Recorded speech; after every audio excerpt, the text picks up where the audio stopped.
what kind of got you into writing then?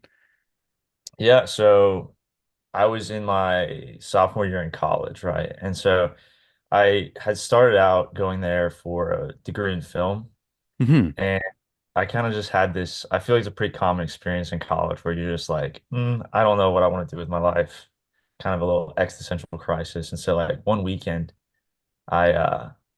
I kind of just off of a whim decided to switch my major. So I switched it out of cinema to journalism. And Oh, then okay. yeah, at the time I picked up Harry Potter. I didn't read that growing up.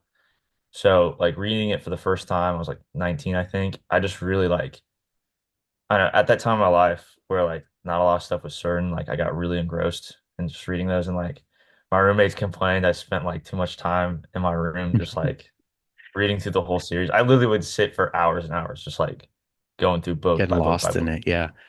Oh, it was awesome. And like I kind of hated that I watched the movies first, but it didn't really matter just because like there's so much more in the books. And so I got really into that. Then about like less than a year later, again, I'm trying to figure out what I'm going to do with my life. And I don't know, like I had this kind of subtle desire to do something creative again. After switching out of film, I kind of like burnt myself out doing that. And so I had this like story idea that took place in the Harry Potter world that like I had a friend of mine or friends and family. My girlfriend was like, that's not going to work. Um, it's not going anywhere. And I was like, yeah, it's not. And so that kind of harsh criticism was what I needed to kind of like do my own thing. And then I like in that conversation was like, I have this idea to do like Harry Potter with music instead, you know? Always been a fan of that. And so that's kind of like what got me into it. And over like another year, I probably got a little bit more serious into writing it because, like, honestly, a lot of other like life stuff didn't seem as attractive to me. It's like, I guess I'm Yeah. gonna write, and that was crazy to see how it actually became like something.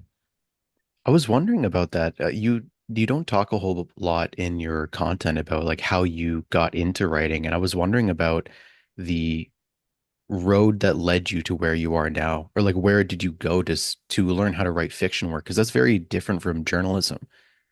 Like, was there Yeah, something in film that kind of like was the lead in? I think it definitely helped. Like, I think one of the things I do better at in writing than I do on other things is like describing environment, like a bit visual heavy, because I feel like because my roots started in you have a medium where you can like show the audience stuff in film. I think that Hmm. that kind of like helps me there. But I mean, it got you to think creatively. I didn't take like literature classes in college until Yeah. like I took like some Western lit or something later on, but nothing to like show me how to creative write. I learned a lot of it off of YouTube and then just like trial and error.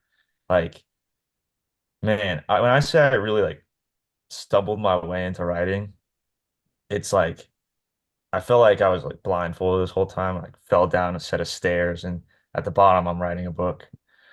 But I think it's really similar to like the arc my character takes in the story is like Hmm. pretty backwards how they get into what they're doing, but they end up loving it and they devote a lot of time to get better at it.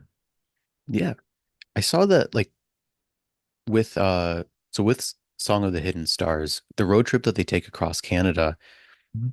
You had mentioned a little bit of inspiration coming from road trips and like summer camps as a kid and things like that. Did you have any like personal experiences that you put into the story or that you resonated so heavily that you wanted to share through those scenes? Was there any inspiration there? Oh, totally. I've always just like wanted one of those adventures of my own. Like growing up, obsessed with Lord of the Rings. I feel like a lot of writers are just because it's Hmm. incredible. You just love like the idea of going on like a cross country adventure. Um, One of my favorite movies was Secret Life of Walter Mitty, where it's like, Okay, I was going to ask you about that because of the yeah. Nepal trip and like the song that you Actually, used for that.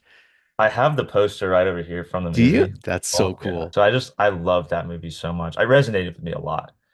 And so like I wanted to go do like something crazy. I worked at a summer camp. I think it was like 18 or 19, where I got to like connect with kids. And actually that was one of those kids got me into reading Harry Potter, which kind of started a lot of this. But Gotcha. Yeah, I went on a trip to Nepal. That was really, really cool. Went backpacking in the mountains, and that definitely like helps with like what it feels like to go like hike for like a week on end and like actually be exhausted with it, just Hmm. practical descriptions and whatnot. I also did like a road trip through Canada to some of the locations in my book with my roommate right now. We did that over this last summer. Yeah.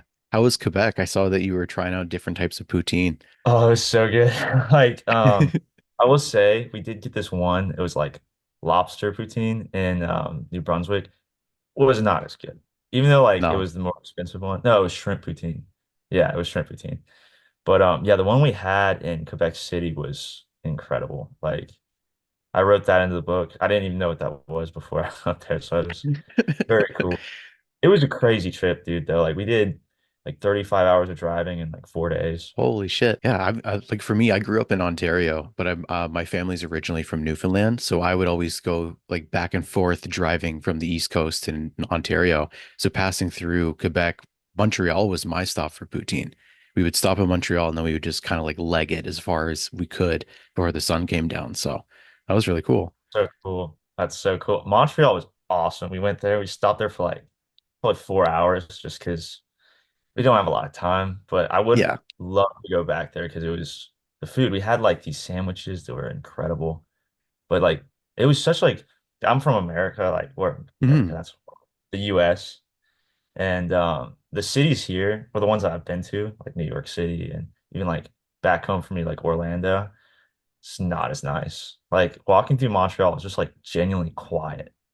Nobody's honking. That really actually threw me off when nobody was like using their horns or anything. It's really Yeah. nice, actually. I remember the first time that I went to Montreal, being able to walk the city just on your own is wild. If you go down near the bayfront, there's like the old Montreal, kind of like leading from the Notre Dame. Um, I think along that harbor, like north, there's a little cafe that's you have to go up a set of stairs. It's kind of tucked away under a restaurant. It's called the Anti Cafe, and you it's like $10 for an hour, and they like you can just pick away at their snack cabinet. You can make yourself coffee. They have all of these weird nooks and crannies that you can go into, like hidden rooms in this old hotel thing that overlook the harbor, and it was wild to write in. So if you ever go back, go there. Definitely, dude. I'll actually like reach out to you at some point to get that Yeah, name again. Sounds really cool. Wow. yeah. I definitely want to go back there. Are you currently in Canada? Yeah, I'm in Ontario right now. So I live in Waterloo and I'm planning on moving out to BC next summer. So Vancouver So next summer is the plan. that's so cool. That's a far away move. Yeah. So my girlfriend's from Chicago. We're planning on going down through Chicago and then road tripping through the states for like Oregon and stuff and then back up. That's Nice. the hope. So, Like gosh, there's a lot of beautiful national parks, just whether you're in like Northwest United States or even up like obviously like West Canada. I want to go there like so badly. for Song of the Hidden Stars, had you been to Canada before you wrote that or like what inspired you to pick that as the setting? Well, to be honest, like I wanted a place where I feel like I could have realistically a like magical world happen. And I feel like in Canada there's just so much like wide open space where it's like sparsely populated. So I feel like there's also just like a lot of beautiful landscape. I spent like a couple weeks looking at places I want to like put the story, like the setting in. And like obviously I wanted like beautiful landscapes. Again, Lord of the Rings, huge inspiration.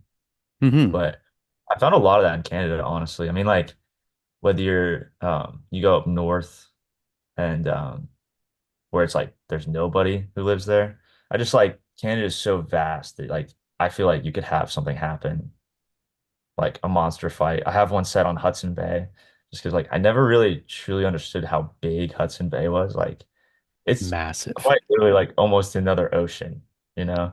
And that it Yeah. freezes over in the winter, which is that's just so cool to me. Being from like somewhere where it doesn't snow even. So like I don't know, going up, I didn't visit Canada until after I had written, I think, draft four. And at that point, I've done Okay. research, but you have to kind of see it, I feel like, in person. So Yeah. then I went up there with my roommate who lives in upstate New York, and we just kind of road tripped it, and that kind of helped with like polishing some more accurate descriptions, which Hmm. Hope I got right. I think so. Yeah, from what I can tell, you really, really nailed it on the head. Like, Sweet. especially with Hudson's Bay, because my family, like, they were big campers, but also winters and stuff here are completely different. If you can time it right to go up through Hudson's Bay when the snow is falling, you have such a great, I want to say risk, but that's not the right word, the risk of seeing the Aurora Borealis, the Northern Lights when you're up there. So you like if you can just have this almost photographer moment, the Walter Mitty moment of this amazing thing, but then you kind of got to backtrack because it's about to get really dangerous, like the volcano. So Volcano. What? in Walter Mitty, when he's in Iceland. I thought you Yeah, there yeah, was one yeah. near Hudson Bay. I was No, like, no, no, no, no. I missed All right, that. my That's bad. crazy. Yeah, no, I got you. I got you. That's great. With um with creating the magic system that you ended up using in the book and trying to figure out like music theory and like this really complex thing, what drew you towards the electric guitar for Riley? And were there any like music inspirations that you kept like listening to or like playing styles? Like what was in your wheelhouse at the time that you were creating this? Totally. Yeah. So for electric guitar, like having that be Rowley's main instrument, like it kind of just felt right to me. I don't know. I've always loved that one in particular. Like that was the first instrument I ever tried to play when I was like 15, which is the age Rowley was. Hmm. I actually didn't make that connection until just now. But I don't know. I've always loved classic rock. Me and my dad always listened to it. And I don't know, when I go about created some of these characters, like picking instruments for them, it kind of just fell into place and it felt right. It wasn't like I made a conscious decision. I should have his best friend character play drums, you know? It just kind of felt right. But listening wise, like, yeah, I got a lot of inspiration. I really love indie rock too. So I listen to a lot of Bristol Maroney, love him. Backseat Lovers, the band Camino. They have a song about Montreal. It's just Hmm. listen to it while I was up there. But I don't know, I really love the way that the guitar sounds there. I love like a lot of the stories they tell in their music. And so whether it's just like the aesthetic of the song I was listening to or like actual parts of their story that like kind of affected some of the character development. I don't know, I didn't get sick of them, but I listened to them like a lot. And then with the Hmm. music theory, like I didn't study music theory, obviously. We already talked about what I did at college, but I like, again, YouTube was my best friend for like 3 weeks. I watched countless videos on it. And then also I went to the School of Music at my college and like met with some professors. I kind of like pitched an idea to them, be like, hey, does this like realistically work within like the rules of music theory? Hmm. And after a couple like back and forth, we got something that like could work, but it's not like super complex where like you need to have a really high understanding of music theory or anything. Because like it's written through the POV of a character who's never studied that. Hmm. And because it's like a soft magic system, soft-ish magic system, like Yeah. you play around with the principles of music theory to kind of form like a rough structure of it, but it's not like um there's like super intense math to figure out with this, you know? Hmm.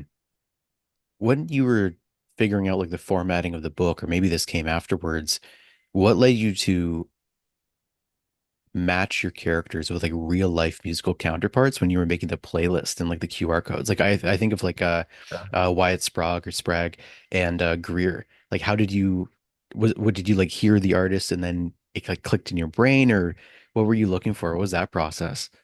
It's funny you bring up Wyatt as the one. He's actually a friend of mine from back home. Oh, And cool. yeah, he was like the guy I went to. I was like, hey, I have this idea. I don't think anybody else is gonna really like go with me on this until I have like an actual proved version, like a finished product, somewhat finished to show people like what I want to do with Yeah. it, right? And so yeah, he lives in Nashville, Tennessee. So I drove out to see him. We recorded something. This is a whole story on its own, but like Yeah, go for it. it was a nightmare filming that. Well, there's a lot of like, it's a long story. All Basically, right. like, I watched a car accident happen. It was actually his roommate, and Oh, wow. we stayed out till like 3:30 trying to get this video idea to work, and it didn't. And then we had to film it the next day in his garage, which is problematic because it's literally like I don't know if you saw the video, but it's like we lit these massive cardboard boxes on fire and had him Hmm. drum over, which was really dangerous. It really was. He singed all his arm hair off his arms. But yeah, Wyatt was really special to me because he actually like was down to do that for me. And he recorded an original drum solo, made that all happen. And so from there, picking other artists, I kind of like was on a huge time crunch for this first book. Um, really bad decision by me. Released I picked the release date before I had finished my second draft, Oh wow, which is okay. yeah, really bad idea for any writer ever. Do not do that. Horrible. It's horrible. Like it was in I think March. I picked the day. I had like DM'd a literary agent on Instagram. And Hmm. we had gone back and forth. I don't think they really knew where I was at in the process of writing it, but they're like, yeah, September 24th is a great day to publish a book of this genre. So I was like, great. Hmm. So in March, I released that. I gave myself like 6 months to go from second draft to published book. So the music was kind of like flying by the seat of my pants there. I'm trying to get artists to say yes. So it's like I sent out tons of emails, DMs.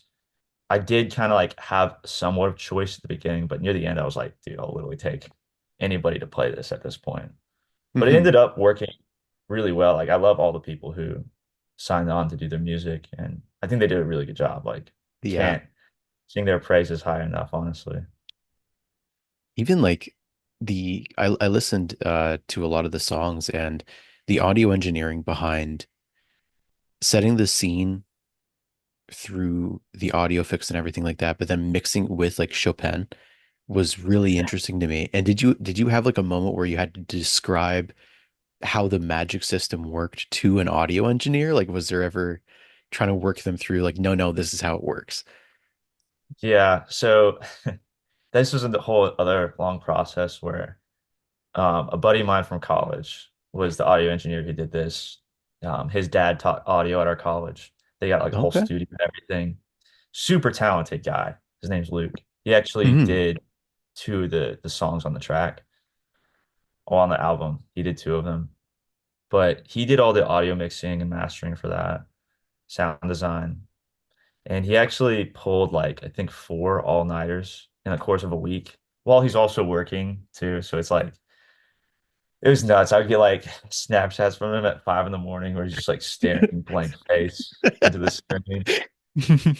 Crazy. Like again, if I'm doing this over again, I'm giving everybody a lot more time. I'm gonna give myself a lot more time to Hmm. figure out like also I'll know what I'm doing better this time. But yeah, it was like I'd constantly he'd have questions, he'd FaceTime me, I'd show up, I'd try to explain it, or over text. So it was kind of like after the first couple, he kind of like picked up like, all right, I get what we're doing with this.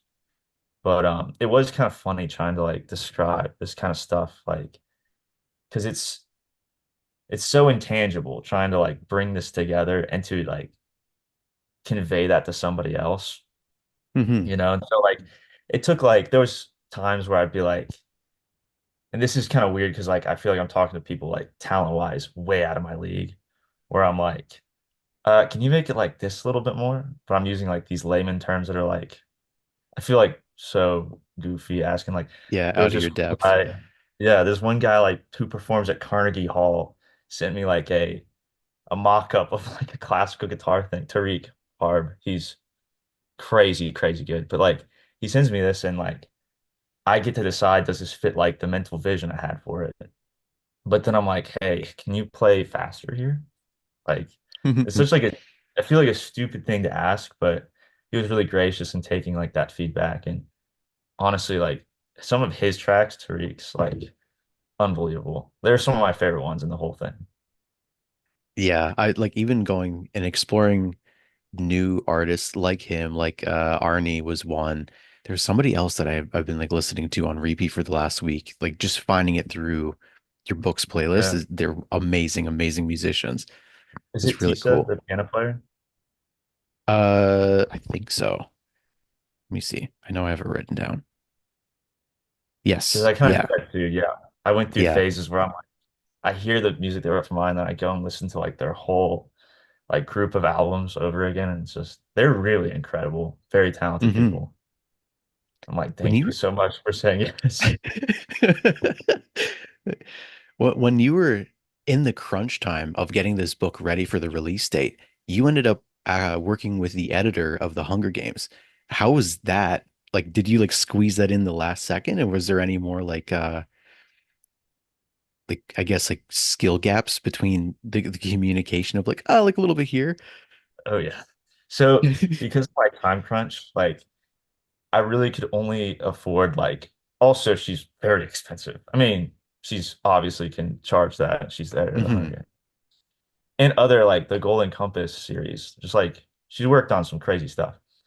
And so she was my first editor I ever hired, and it was literally brutal.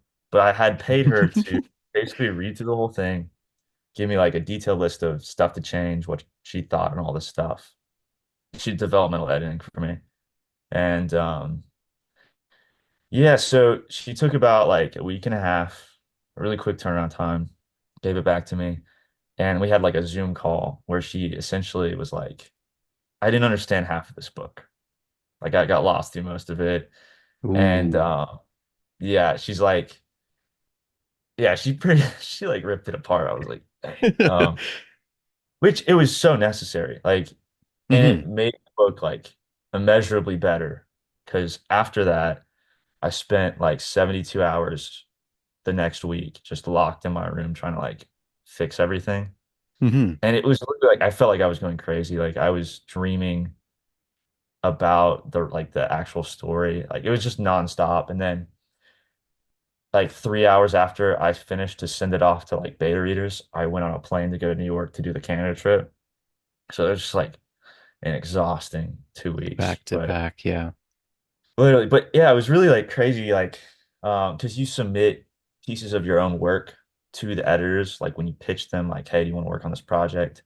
And then you talk about financial compensation.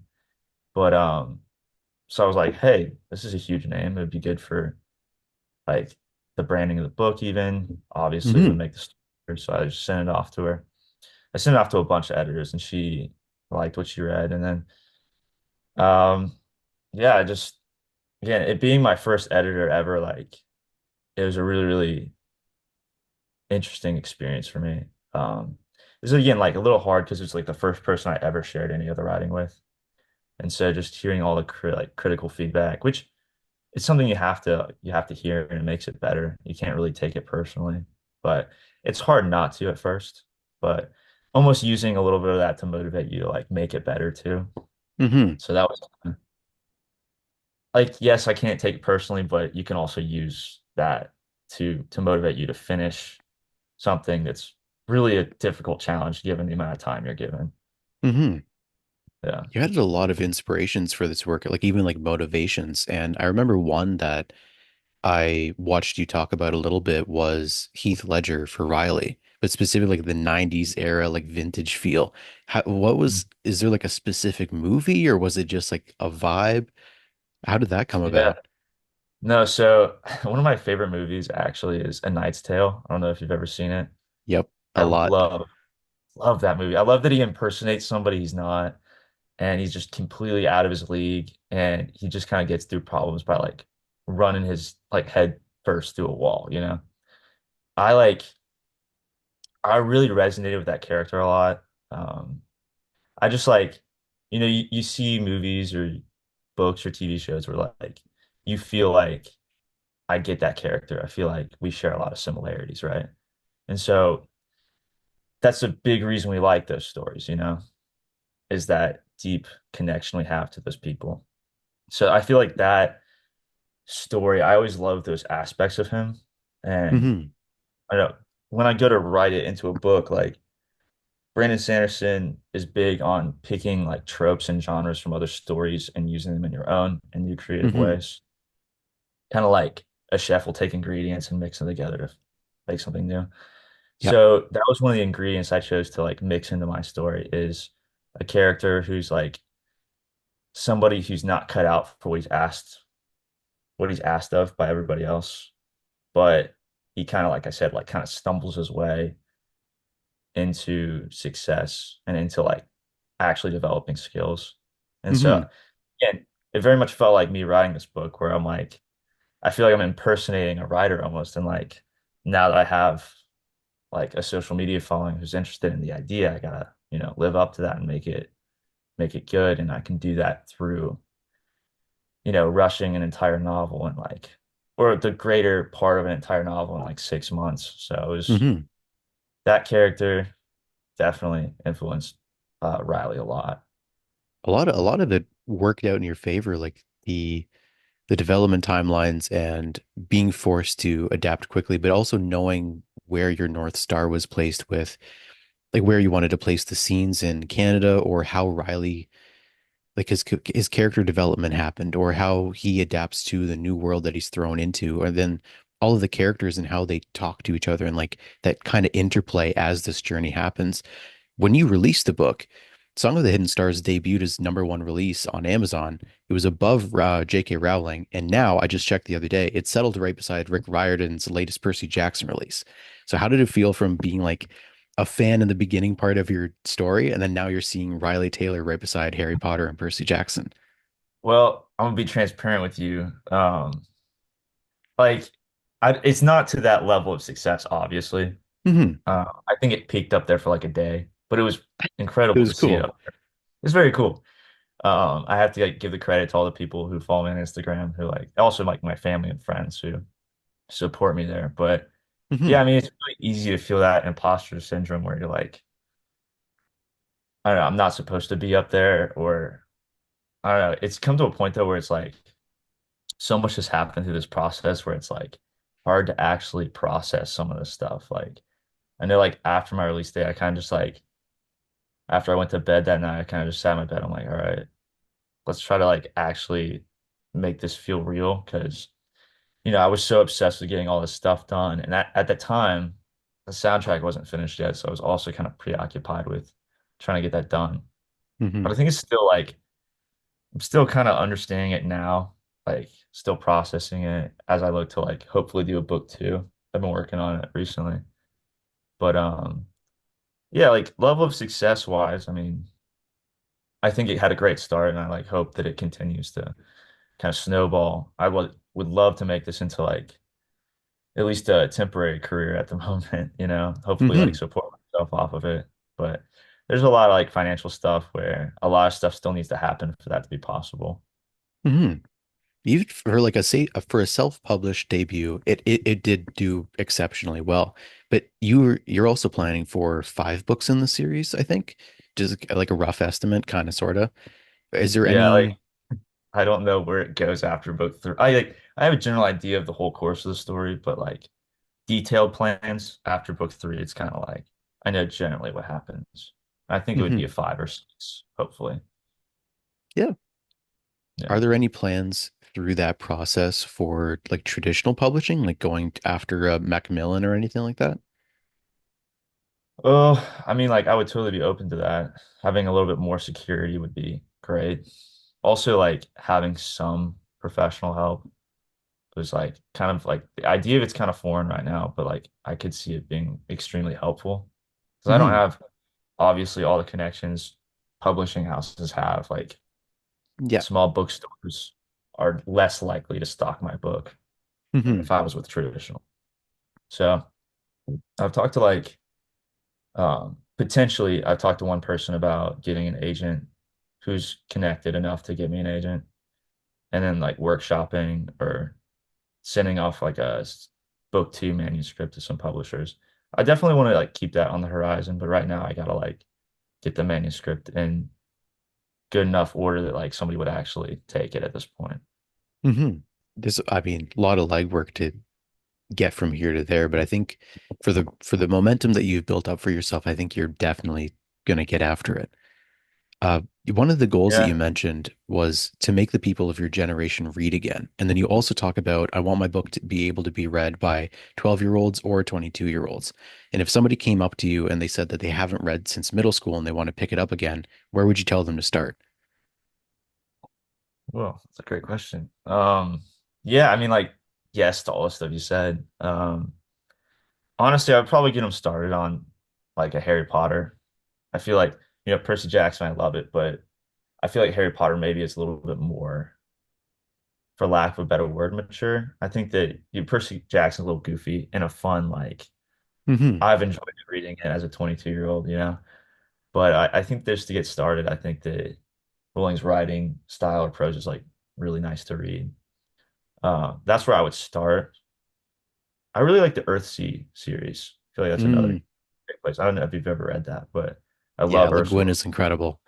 She's so good. Like the way she writes, one of my bigger inspirations for writing style. But I mean, like obviously, I'd want to recommend my own book. Um, I Yeah, of kind of course. wrote it to have those layers where, like, at face value, the story's fun, it's exciting. Somebody who's young could read it and really enjoy it. Whereas they even get older, like there's a lot of deeper themes within the Hmm. story that I feel like really like resonate and relate to the idea of just growing up into adulthood through like teenage years. I put a lot of like my own personal growth story into that. And so, yeah, I mean, like that's what I loved Harry Potter so much, and that's why it really like brought me in is because like it's a fun story that is meant for people who are younger than me, but I just thought it was so cool how so many people who are across every age really love that story. So I like definitely took a lot of inspiration from that, trying to like what makes those stories like multifaceted for all these different ages. Also, like this is weird. The Shrek movies really do a good job of this. Yeah, they do. I feel like they're I kind of rewatched underrated for them. that. Yeah, I rewatched them. I was like, this is hilarious. Like in so many other ways that I didn't see when I was a kid. They're some of my favorite movies. Like Shrek 2 is an incredible movie. I think the Shrek sequels are a little bit. I feel like they got kind of outshined by the first one, but they're kind of good. Like they're good in their own ways. They have some really Or interesting stuff going on. Shrek 4 always cracked me up with what is it? Shoot, what's his name? Rumpelstiltskin. Thought that character was so funny. It's just like in a weird way.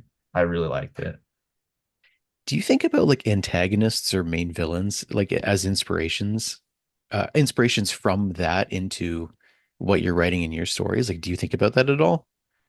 Shrek Like or just maybe not Rumpelstiltskin specifically, but just in general, like as you're reading, I know that you mentioned Lord of the Rings, and I know you've been reading a lot of like the world building, uh, like Silmarillion and things like that. Um, do you ever read those stories and think about things to throw at your characters or how your characters would fare in similar situations or anything like that? well, I'll say I definitely have taken for the antagonist in or antagonists in my books, like at least what Hmm. I have planned to. I definitely have like very specific characters who I've at least as an arc or like strengths and weaknesses I've taken. Characters I really, really like. And obviously you put a different twist on them to make them different. But like, are you talking about imagining my own characters in different stories or Yeah, like I wonder, I was just curious about how far the daydream goes for you. Like if you ever read other books and then have the inspirations, like when you're thinking through scenes or like maybe book three, book four, or whatever, where to have a similar experience or similar journey to like a Frodo or a Bilbo, but if Riley was in those sorts of situations, or even just to think about some of the antagonists from Harry Potter and how they might be adapted into what you're doing in a way. Like I would be interested to see a Bellatrix style villain in a world where music is magic. And I just wondered if you had any thoughts around it, or if that was like a plan or an inspiration, or if you had a pull out moment or anything like that. yeah, I mean like when you're writing, I'm sure and this is like when you read or just intake any other form of media, I feel like sometimes I gotta pull myself out of that and and just enjoy a story for what it is. But yeah, I definitely do that. Like Bellatrix in this story would be a really chaotic character. Like that would be, I think, very difficult, honestly, for my protagonist to battle with. But yeah, I mean, like I'm always looking for inspiration in everything that I do. I think that most creatives do that. And it doesn't have to be just stories. Like I get a lot of my inspiration from things I experience, conversations I have with people. Honestly, this might be bad. And I took a copyright class on this, so I kind of know how to do this somewhat, but taking actual people I know and Hmm. adapting the rest of the story. Yeah. Uh, I don't know if I can say who in my story because that might just like open me up to like Uh, I don't know. we'll say we'll leave it I won't say open-ended for what now, but characters, but I've had like there's one character in the book that I there's two characters in the book where I literally just like plucked them out of my life and I changed their name and put them in the story. And they're some of my favorite characters just because they're such interesting people, you hmm know. But I got a lot of inspiration, like if I'm sitting in church and listening to like Old Testament stories, like, there's some age to those stories that like resonate with people across generations that I really think are cool. Same with like just like classic fables and stuff. Those always hmm really like or like old works like the Odyssey or the Iliad, stuff like that just like hmm speaks to people no matter like what decade, what generation, what century you're in, you know? Yeah. What's your relationship with classic literature? I've noticed you have a lot of it, or have read a lot of Yeah. it. Yeah. I've actually like I'm a big like I road trip. My family lives in Florida. I'm like in Tennessee right now, so I go on like long road trips, often like 9 hours in my car. And I love listening to audiobooks during that. And so I've always loved like older stories. Even when I was little, I really liked listening to, I don't know if you ever heard of G.A. Henty. He writes like a lot of old historical fiction. Always Hmm loved that. And so some of these classics, like I read Ben-Hur recently, or like last year. Incredible hmm story. Literally, Yeah. that's one of my favorite books. And I have a lot of old ones on my shelf over here because my mom got them from like this library that was closing down. hmm And so she just like got all these free books. And so, I mean, the fact that they look cool helps me to be like, okay, I want to read that. But yeah, stories like that, I've just found a lot of history that I love stories that you set in a historical setting and they can like throw a dragon in there or something and make it really, really fun, you know? I want to hmm definitely write books like that in the future. Do you have any plans for other books besides like the current series that you're doing? Hmm. Yeah, it's like I don't know how much time I get to like devote to them right now, Hmm but I definitely have ideas for other stuff I want to do. And sometimes that could even be like, how do I adapt that to this world that I built for this book? Because they say like you shouldn't hold any ideas back. I mean, you don't cram them all into one book, but hmm you want to make sure that you're giving everything you have creatively into one you're working on. But I have this one idea for um like a story set in like the real world, but kind of like an offshoot of it, you know? Okay. I don't know, like C.S. Lewis wrote a book called Till We Have Faces. That's kind of like hmm written in the real world, but like it's its own almost subculture. Like again, it's not historical fiction because they mention the Greeks, but that's really like really the only connection they have to the real world. I have kind of like a story that's similar genre to that, but it deals with like reincarnation and like Ooh, okay. it's it would be like more of like a general fantasy, I feel like, as in there would be like medieval setting almost. hmm But yeah, I don't know like how much the idea I can just like say, but it deals with like, are we born to be good or born to be bad? And does that change based on like our circumstances or our experiences, you know? Do Yeah. you have a like a favorite book to film adaptation that you've seen? Oh gosh. Favorite book to film You can adaptation. do top three if you want. Yeah. Yeah, like I was saying, you can't have a top three without Lord of the Rings when it's book to film adaptation. There's no way around it. Um, but yeah, after that, I'm trying to like think back because a lot of my favorites, like Percy Jackson, can't put that up there. I don't No. know if you've seen the Yeah. new show. I wasn't a big fan. You weren't a big fan? I liked it. I thought it was all right. It was fun. I'll give it that. But honestly, it made me like the movies more than I did previously. Really? Well, okay, what That's about it? What crazy. about I know. it? Not the second movie, the first movie. Yeah. What? I don't know, like even like the Lotus scene, the fact that they didn't use Poker Face really bugged me actually. I don't know why, it just like it needed to be there and it wasn't. That threw me off. Yeah, I agree. Golden chair thing where they made that up, I was like, they added like unnecessary stuff to the story where like they stuck to the story so closely in some areas and then completely deviated in others. Hmm. Um, I don't know. I feel like there's this interesting like earlier 2000s vibe to like the first movie I just really like. It seemed a little Yeah. scarier too. And I feel Yeah. like the character's a little too old for like their roles, but I love this. I love that Percy killed Medusa with an iPod. I thought that was hilarious.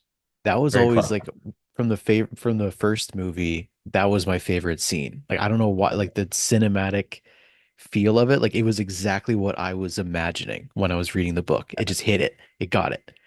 Exactly. So something about that I just loved. Because I didn't love the first movies very much Hmm. until I saw the show and then I went back and watched the original movies. But yeah, neither of those are in the top three for me. I'm like looking at my Game of Thrones, 100%. 100. I don't know if I could put it above Lord of the Rings, but it's like very close. Ooh, that's a good, I don't know. I I think, just think the storytelling is incredible. You know what? I'll say Lord of the Rings first because Game of Thrones in the last like three seasons fell off. yeah, I worked on the last three seasons a little bit after the fact. So when I Wait, was first what? doing, yeah, so when I was doing my freelance writing thing, I was there was like an associate producer, I forget his name now. It was somebody who was like associated with the thing. Season 8 had just come out, everything was plummeted, and the actors were kind of doing their interviews of like it was okay. Like I read the script, I thought it was kind of weird, but I'm an actor. What am I supposed to know? So he reached out to me and he was like, "Look, nobody's happy with it, but we're going to try and grab all of the actors before they move on to new projects or like anything happens. We want you to rewrite season 7, season 8, see if we can like get the band back together and redo it and be book accurate." So I reread the entire series, all of the GRR Martin interviews and like everything that he's ever like put out, rewatched the series, and I made the most book accurate ending that I could. Like redid the siege mechanics for King's Landing, like everything. Sent it to him, and then he started going around with like the petition. But I think it didn't like grab traction. I don't know what happened with it. Obviously, it didn't. Nothing worked out with it. But yeah, like I think season for season, up until probably I would say season 5. Season 6 was pretty shaky. It was pretty good, but it definitely felt like a layup season for season 7, season 8 to me. But yeah, Yeah, that's a great way to put it. Okay, I'm gonna ask some of the questions now yeah, go for because it. that's a crazy piece of information to drop on me here. Yeah, How long did you spend doing all that? Because that's gotta be like that's gotta take a while, dude. I mean, okay. I this was I think I think altogether I probably did it in a month. So usually at the beginning of my career, I would take on maybe 7 or 8 projects at a time. So I used to do like world building for indie authors. I would do like plot design for all like, I would do consultations and developmental editing for like New York Times bestselling authors. Like it was whoever came my way, I would take them on, put them into the schedule lineup, and then we would just like shuffle it. A lot of that, a lot of the job became research. So, for example, with you, if we had worked together, I would have had to go and reread all of Harry Potter, all of Percy Jackson to kind of refresh her in my brain. That's something that like I can do in the park, like I can do that after hours. Like it's not really work to watch TV show. It's something that I can kind of do on my off time. So altogether, Game of Thrones to do all of that stuff, maybe 3 weeks of pretty decent like digging, like scrounging around on forums and stuff. But usually I don't think I've ever had a project that's taken me more than a month, except for the ones that were very difficult, like really high level stuff. So Dang, dude. Like, I'm assuming that means you're a really fast reader for one. yeah. Yeah. Yeah. Dude, we might need to talk actually about world because world building is like one of my shakier aspects, honestly, just because I'm Really? also like Well, I'm doing, yeah, in like the real world. I've always found like that's kind of hard to like for me to work on like fantasy world building that makes somewhat sense in like the context of a modern world. But yeah, dude, like that's crazy. That is a crazy thing to say that you did. That is like Yeah. was not expecting that at all. Shoot, Yeah. okay. Who killed the Night King? Can you tell me that? In like my version, or Yeah, you know what? I'll do you one better. Let me pull up the script right now no because way. I don't I'll really remember. read through it. This I will say of all of the work that I've done, because like I've done quest design for World of Warcraft and shit. Like I worked on D&D officially for a while as a freelancer. This is the one thing that I've worked on that everybody's like, hold on, hold on, hold on. How did you say it ended? Every time. That is Uh, it's wild, man. So you've done like some very big name stuff. How did you get yeah. connected to do that? Like that's you said an S- associate producer asked you to do that? yeah. So when I was getting started, I got started 2019 right before the pandemic. It was like November 2019. It was my birthday. I was trying to figure out how to do writing for a living because I was like, I don't think I can be the guy who writes a book once a year. Like, I'm just not that fast of a writer when it comes to my stuff. Like, I have probably 7 projects I've been working on for the better part of like 5 years. I'm just not that guy. So I started putting my freelancer profiles on Fiverr and Upwork. Fiverr was really big back in the day. So anybody who wanted writing help, ghostwriting especially, I would just get DMs pretty much every day, at least weekly on Fiverr from, hey, I'm working on this video game with this team. This guy left. Can you step in? I'll send you the files tonight. Da da da. Um, so he reached out to me through that because he was kind of headhunting for, I don't know if he wanted like a writer's round table and then he ended up just going with me or kind of like what his story was behind that. But he had basically had this as a fan, like his little community, from what I remember, this is years ago, his little community, everybody was super unhappy with it. The actors were like starting to re-sign to some stuff. Like Kit Harington was like then kind of seeing what kind of an actor he was after the fact. So he really wanted to jump on everybody because he still had everybody's contact information, could get in touch if he needed to round everybody up. Because if you get like 5 of the main cast who was like, yeah, I'll do it again, that's a pretty good momentum. So Yeah. yeah, that's how I got like he reached out to me. It wasn't like a connection thing. It was just like Nick did? serendipitous. I happened to be the guy who did this. Right. Okay, how close was this to happening? Because this has actually been like one of my fantasies. Like actually Yeah. they read the ending to that. Hmm. Were they close to actually like sending this through? From from what I've heard, because I like after I sent it in, he was like, "Oh, great, thanks," and then I never heard anything about it again. I heard some rumblings that it gained a little bit of traction. It was like a signature thing. It was like 10,000 signatures, and they were thinking about it, but it was really fan led. And I think, I'm not sure, I've heard a rumor that was like a comment on a forum. I don't know that Peter Dinklage, the guy who plays Tyrion. Tyrion, thank you. I immediately blanked on the name. The guy who plays Tyrion, he thought it was cool. I'm not sure. I think that's a rumor. I have no idea if that's true or not. It could totally be like somebody made that shit up, but Yeah, that's I'm what I heard. digging this. So that That's was as crazy. close as it got. He's my favorite Um, character, man. Come on. Me too. I had I had 2 different endings where one where I wanted Littlefinger to come back. I had a theory that Littlefinger was gonna that he had faked it. Everything lined up. The TV show lined it up perfectly. I think if I have to hedge a bet, I think that's how G.R.R. Martin wants it to end. I think he's holding off because nobody wants Littlefinger to win. I think everybody wants John to win, and he's like battling between like the obvious answer versus the really fucking good answer. Well, That's he said that he accidentally killed somebody that was crucial to the ending. And that's why the Winds of Winter is like hard to finish. Oh gosh. So Littlefinger. mhm. Okay, another thing. Did you have like the Battle of Winterfell like be a lot more drawn out than just like because when it was one Yes. episode and it was built up like this whole time, and then boom, the White Walkers are all dead. I was like, really? I don't know. And then when you don't burn King's Landing, like I don't know. It could have been done better. I'm like, dude, Littlefinger coming back crazy. Hmm. They did it wrong. I don't Okay, know. but who did you have killing the Night King though? I have to know this. It was, oh, this is the wrong one. Hold on.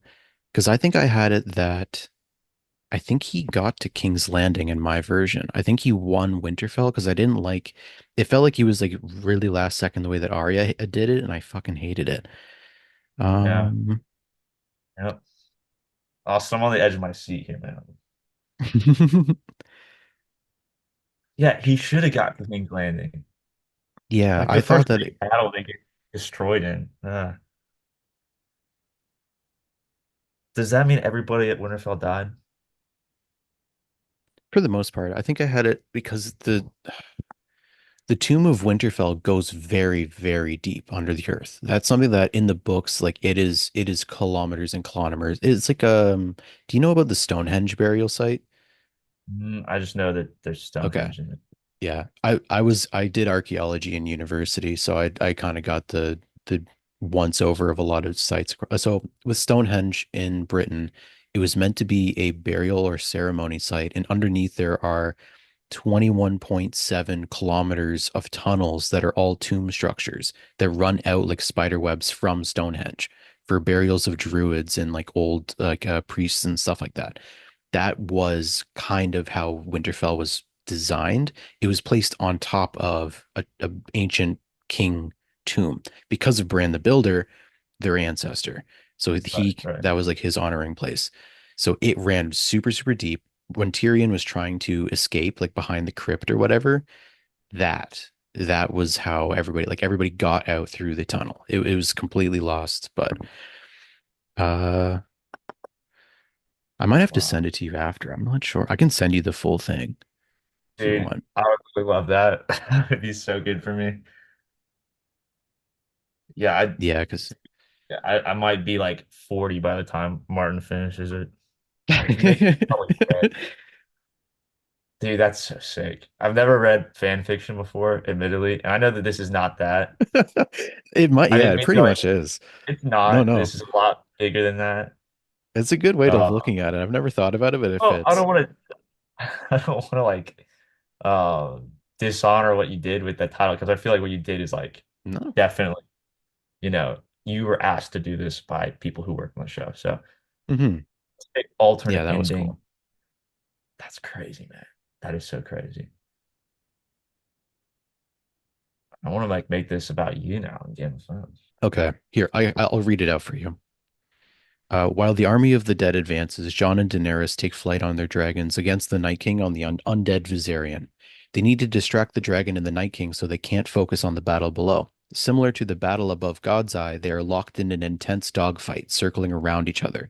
Smoke and cold clouds sting their eyes and lungs, illuminated by plumes of dragon fire. The Night King comes out of nowhere, knocks Jon off of his dragon. Daenerys catches him. Bran wargs into the other riderless dragon. His nose starts bleeding slightly from the strain. The army of the dead break through the gates into the main yard. The Northmen and the allies and others are seen hacking and slashing all around, cries and yelling going around. If character is not mentioned here on, assume they died here. Women and children are hiding in the crypts, except they weren't stupid and burned the remains. Theon and Greyjoys protect the tomb. Viserion gets a hole punched in his wing by a warged dragon, begins to spiral. Dany and Jon follow it down, dismounting. They see carnage for the first time on the ground. Winterfell is overrun and neck. Jon faces down the Night King inside Winterfell, brandishing Lightbringer. Fire crackling against cracking ice, the showdown is intense. Clegane slays another White Walker who attempts to kill Jon from behind, but gets sliced in the back by another White. Jamie and Brienne are pinned. Sam struggles, and Jorah is killed by a White Walker while defending Dany. Tormund dies to the undead giant that had once been his friend. Jon refocuses on the Night King, pushing the last of his energy into the fight, and in a flourish of fire and a sweeping attacks, cleaves the Night King in the side. The army of the dead falls still, and the remaining White Walkers are killed. The battle is won. So that's how I Dude. wrote it. So John's the man. Jon's the man. Big ol' Even showdown, if one like on one. I just like that's what I feel like I and a lot of other people always wanted. Um, even if it was like, even if they had made the White Walker threat in there, it would have felt a little bit better if it was John. He has everything to do with Night's Watch. He's been in the True North, like having Arya come out of nowhere and do like if she was set up to do it a little bit more. I mean, like she has this whole training arc where she goes to what Bravos and whatnot, Hmm. but I feel like she needs to go kill Cersei or have her like take apart the Lannisters a little bit more even. I don't know. I would love that. Yeah. I would Yeah. actually love that. I had the last scene. I wrote so the ending that I wrote for John because that was the way that we decided to take it.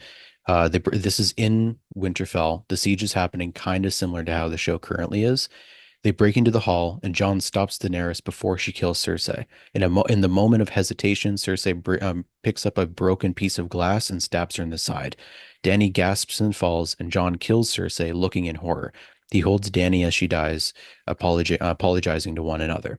Tyrion, Jaime, and Davos and the rest find Jon over Dany's body and Cersei lying dead.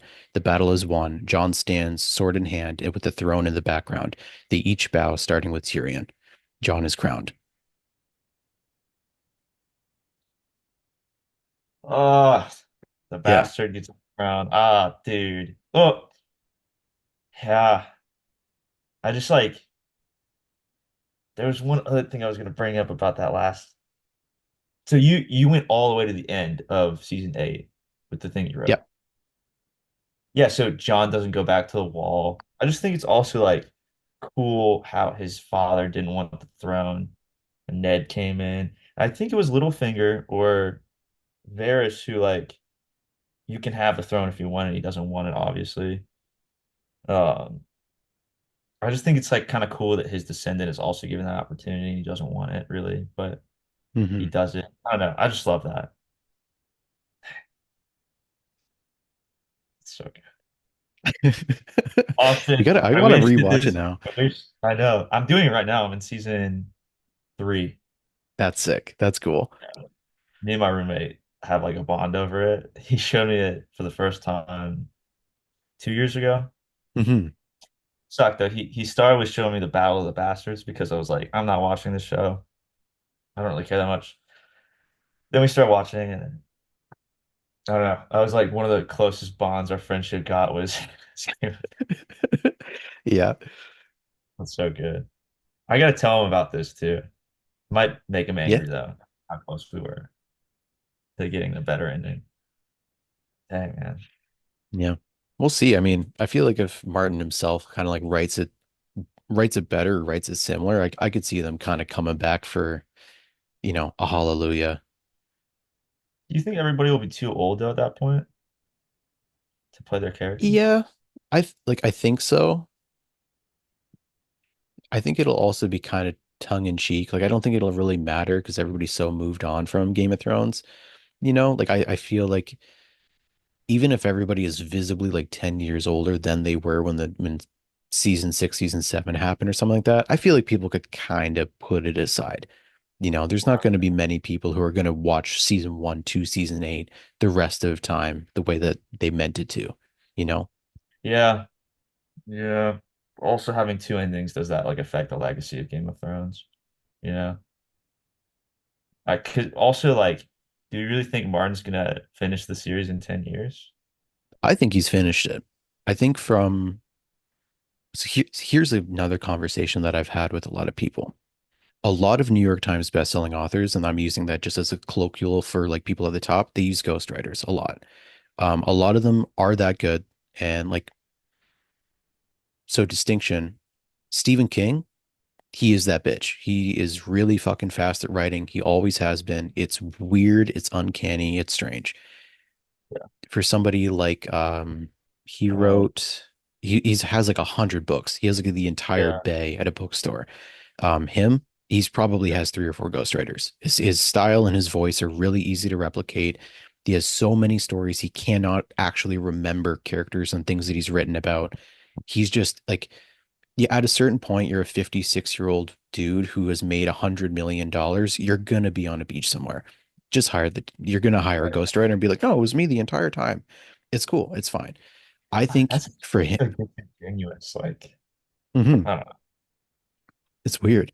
But I think for him, like based on that information, the way that authors talk about their work, you can tell in an interview how far along they are, how invested they are, if they know anything about it, if it's like kind of doing the editor circuit or whatever's coming down the pipeline, you can get a really weird vibe check. I think he's finished it. I think he's struggling with like his editor or knowing that people are probably not going to be like, oh man, because he's built it up to a point where everybody wants their own guy to win. There's only going to be one person on the Iron Throne, and there's probably going to be 100 deaths to get there. So he has to kind of pick and choose of, do I want to make the people happy and cement my legacy, or do I want to write a really good story? I think he knows. I think that his world building is so deep and grounded that if he wanted to, he could feasibly bring back anybody. And I think he could probably get away with it. There's enough fan theories of how he could possibly do such a thing. He's also the dude who created the world. I think he knows. I think I it could be like really finite, like writing the scene perfectly the way that it needs to be written. I'm not sure if he's at that point anymore. Like he has like 60 years in the game. He's already that good. Yeah, So that's so true. Wow. Yeah, I mean, you would know. You would know this kind of stuff. Yeah, I mean, but here's the thing with Game of Thrones. This is what makes it so good is that like who you want to win doesn't. Like, I think hmm that's what makes writing so good is like you always it defies expectations a lot of times, but it does it in such a logical sense where you're like, yeah, it's got to happen that way, you know? hmm I just think that like if he picks somebody like we don't like to sit on the Iron Throne, like that's how it goes. And also those hundreds of characters that are going to die on the way. We love a lot of those people, but that's it makes a story better, I think. It really hmm does. Yeah. 100%. I think that Game of Thrones is such a masterclass in character motivations and character arcs not being the same thing. I think Mhm. that to be able to understand as a writer the distinction between what a character needs to have completed the growth and what a character wants to have completed the growth is often very two different things, but also when you get to the end of the story, your reader will understand and be somewhat grateful even through the tears of it. Like Tyrion, you want him to succeed and he knows how he wants to succeed, but because of all of the things that are thrown his way, he's just battered into submission except for what he actually needs. And he is able to find those golden nuggets so that when he finds himself besides Daenerys as the hand, like seasons and like that would have not have been possible at the beginning of the story. That was never what he wanted to do. That was not even on his radar, but it's exactly what it needed is like that family that accepts him, that righteous retribution across the landscape in an administrative role in a way that he can talk to the delegates the way like it makes sense. And you're like good for him. It's that kind of that kind of understanding or that knowledge to become intuitive when you're writing the thing, you'll immediately become up like a class above. It's insane. It's wild. Yeah. I think it's cool. He gets to like use also like his greatest weapon and the only one he's ever had, which is his mind with the Hand of the King. Like we hmm were again, I just finished season two and season three, and he's like when he gets the hand revoked from him, like by his father, and he's like, I love doing this. It's something I have like I love playing the game, you know? I think that's so cool that that is kind of like that is his role, and he needs to have that happen. He needs to win Blackwater in order to eventually, be hand to Daenerys. It's so good. It's just Martin literally killed it. It's so good. hmm I think C.S. Lewis as well is really, really good at that stuff of doing very unconventional means of character growth, but also to understand world building as an interactive player in the story. And like I think people kind of get the vibe of it from Tolkien because Tolkien does it in an overt way. But when Tolkien and C.S. Lewis were working on their stories side by side, I think C.S. Lewis gave Tolkien, or maybe there's a little bit of back and forth that we will never know. C.S. Lewis understood it in a different way with Narnia that I think a lot of writers, even just reading the first two or three books, would level up or elevate the world building, not only as a setting or a backdrop, but as an active layer in the plot to be antagonistic, protagonistic or antagonistic. Yeah. And Hmm.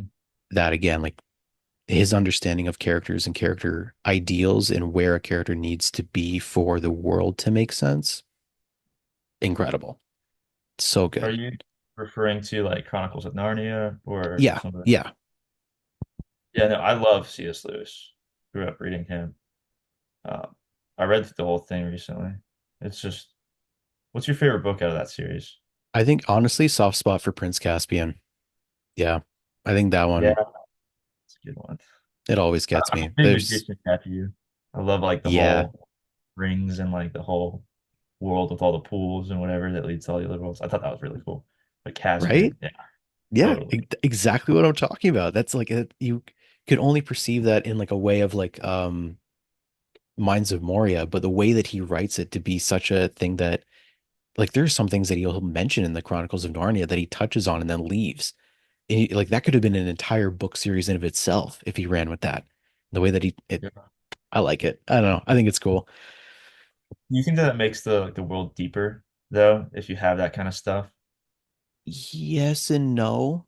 Like there's some things you can tell as a reader and also as a reader of your own work are out of place with the world building, but you can make, if you know that there's a gap to be filled, I think it's important to understand what the thing that you're adding, how it will affect like the mouthfeel of whatever you're building.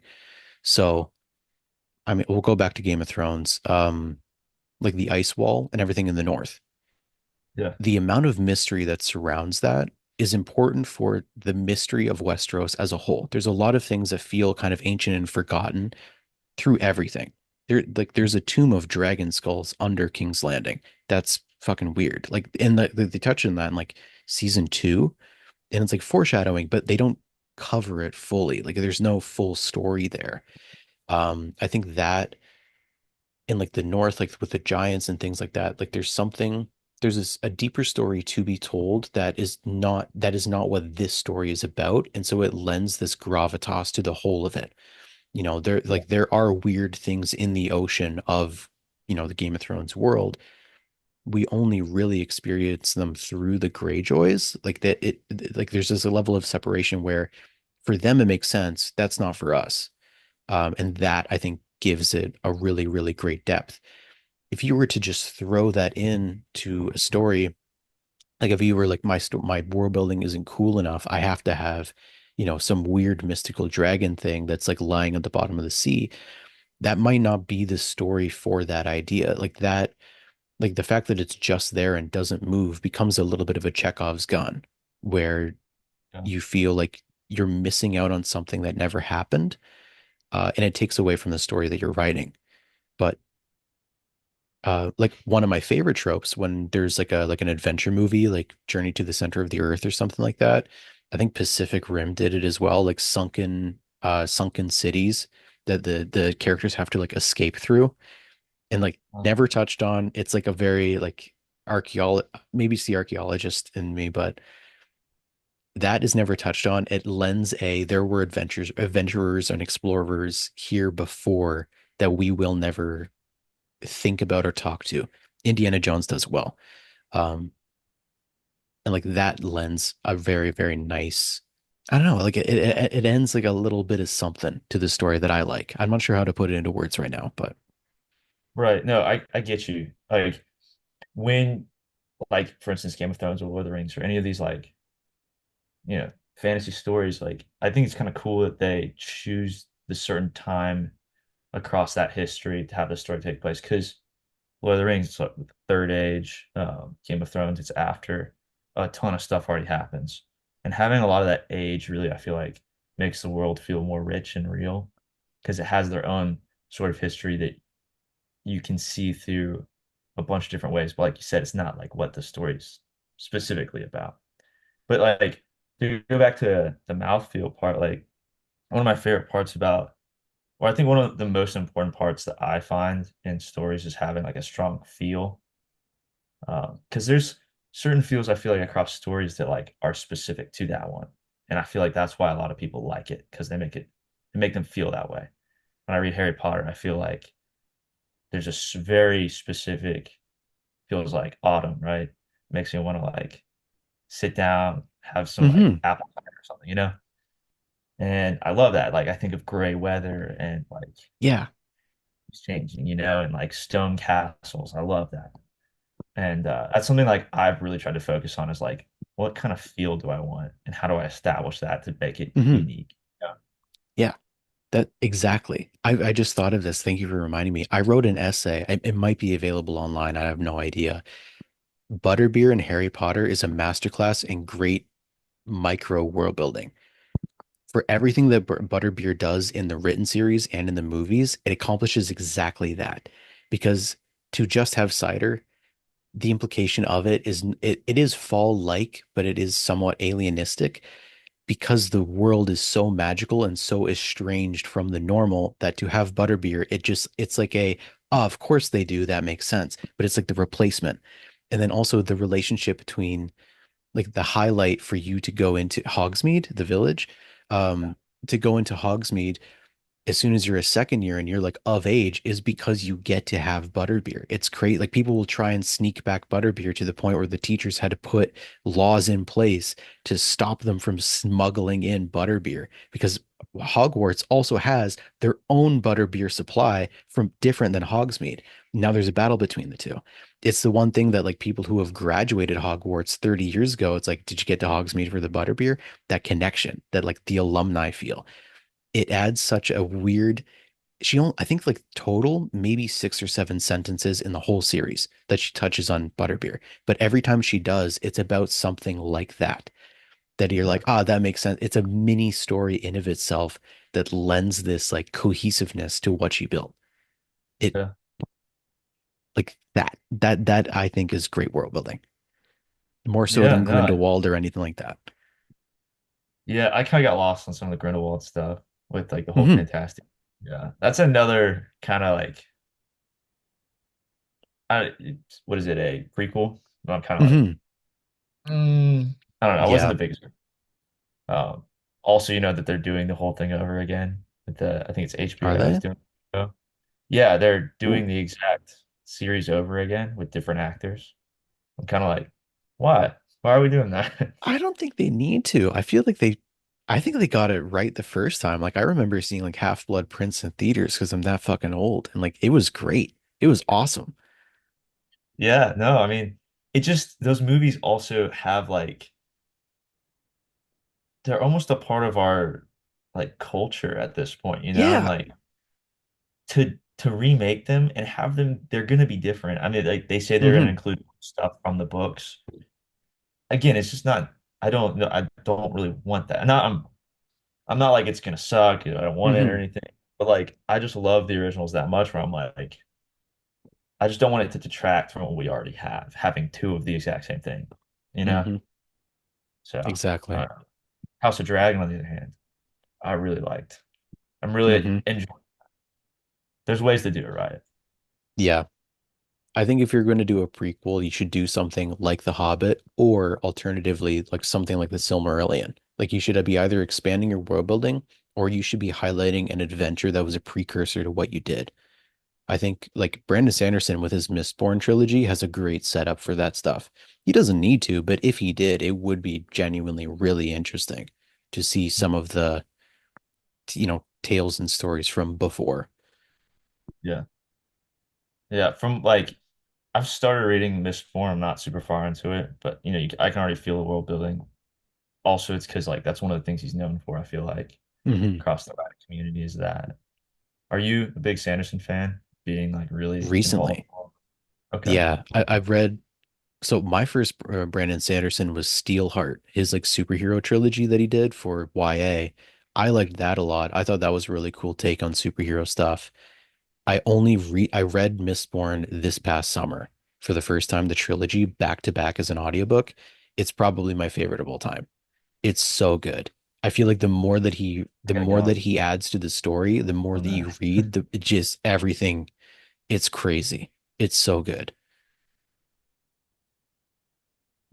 Okay. Yeah. No, I need to get on that. I'm about to finish the Heroes of Olympus, and then I got Hmm. big reading list I gotta get into. Yeah. Yeah. Yeah. Do you have like a research reading list that you do whenever you're writing? Because this is something that like I have like a list of both world building related and like plot related stuff to touch up on if I'm starting to draft. What stuff you've already read that you're like, I gotta go back and Yeah. oh, 100%. Yeah. Like 100%. And then like I'm not a very fast reader is the problem for me. Um, so it's like it takes me a long time to really get through something because I like reading every word and like I don't know, I'm not a fast reader, but Hmm. yeah, I try to like match like what I'm reading to what I'm writing, the same like what I'm trying to do in each. And because I really think you got to read if you're gonna write, you got to read a lot. So I have like I went back, I've read some of like Ursula Le Guin when I was doing my copy edits, just like when I'm polishing like how I'm saying something. Hmm. And granted, like I didn't get to do everything I really wanted to with this first book just because ridiculous ridiculous timetable I put myself on. But maybe that'll make me like a faster writer that I can like I Yeah. know how to like, get books out. But that I really like Harry Potter, obviously. I know we've talked a ton about that. But those classic books, I just really find that I can like level up. Even if it's not what I write down, just the way that I think about things happening, just because they write stuff so beautifully. Like I know like Hmm. the sea battle and Ben-Hur, crazy descriptions, like talk about like the smell of burning flesh. It's Hmm. just like that kind of stuff. I'm like, oh my gosh, I'm there, Hmm. So I definitely have that. And the thing is that that list is kind of backed up. So I need to get on that. I remember when I was first starting out, I felt like I was at such a disadvantage with writing, like I was behind the game all the time. I used to listen to like audiobooks and stuff on two times speed to speed through them as fast as possible to just get them out. And if I knew that I was going to like a story, I would buy the paperback and I would sit down and I would read it because for me, I have a photographic memory and I have this, it's a weird thing. If I'm trying to remember a scene or I'm trying to remember what I wrote, I imagine the picture of what I wrote and then I read the words off the page. So You're so lucky. yeah, like it's so weird. Which if I misremember it, then I'm shit out of luck. But for like a Ready Player One as a sci-fi, like YA sci-fi, I really, really love it. But the way that he does time skips and montages, I really like that more than like a Song of Achilles, which I think has a different feel. So I'll touch up on that, but then I have to read it in order to really get it in my system. If I'm just trying to get like the story or if I want like a really nice, good character, I'll do the audiobook.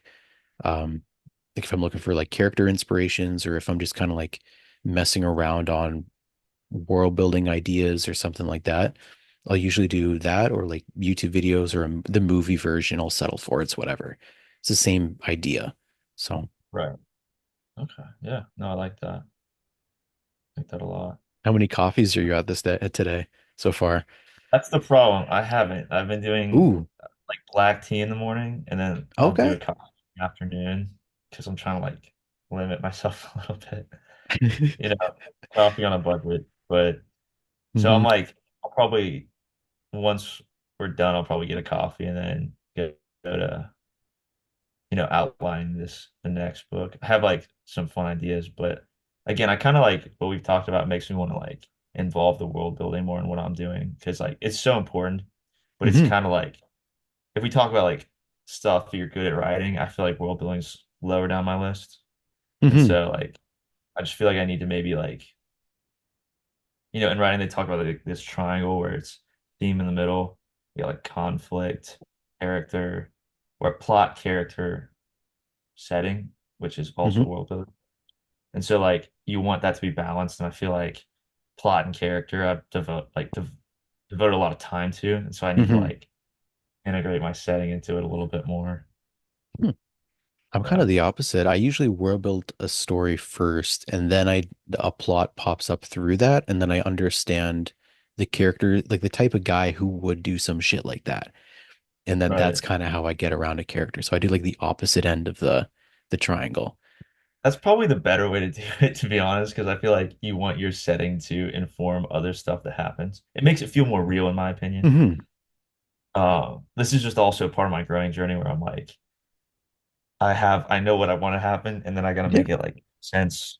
So it's like, again, I had a very backwards approach to this last one, so I'm trying to like be very plan Intentional. heavy, very outline heavy. Yeah, exactly. So it's kind of like learning how to do that better than I did last time. Because last time when I sat down, dude, I had like I know where I kind of want this to begin. I know where I kind of want this to end. I just sat down and I wrote a big like 3,000 words at a time. I just kind of just like Hmm. let it go. The first draft was horrible because of it, but it was there at least, you know? Hmm. Yeah. Yeah, I find you're really, really good at editing. Like every time you do the Friday update things, it's like thousands of words you've cut out, like chunks of story. They need to leave, trust me. Like a lot of it's because like I'll read it through and I'm like, oh, dude, just delete. Um, I feel like I'll probably delete less big chunks this time around. Because I have like it's interesting because a couple weeks ago, or really like 2 weeks ago, I'm like, all right, what do I want the second book to be? I have a few random ideas, but how quickly it's kind of like fallen into the place where it is now. Um, it almost feels like I have a little bit less creative liberty on a sequel because I have a lot of stuff established, which is kind of like nice to have almost like it makes sense that this happens, you know? Hmm. And I can like instead of making up these big things anymore, it's like, what if I change this? And then all the stuff, cause and effect happens because of it. It's more like smaller changes within the existing story Hmm. to round it off. And so like I don't know, there's some world building elements I want to bring into this one that maybe I can run by you at some point and Yeah, see what go you for it. think. I'm always down. Yeah. Where can people find you if they want to follow you? Yeah, totally. On Instagram, it's Zach_McDonald_writer. Same for my website. You can find my book, Song of Hidden Stars. It's on Amazon, Barnes and Noble. That's pretty much it. Say hey, and thanks for having me, Austin. Absolutely. Thank you for coming on. I really, really appreciate it.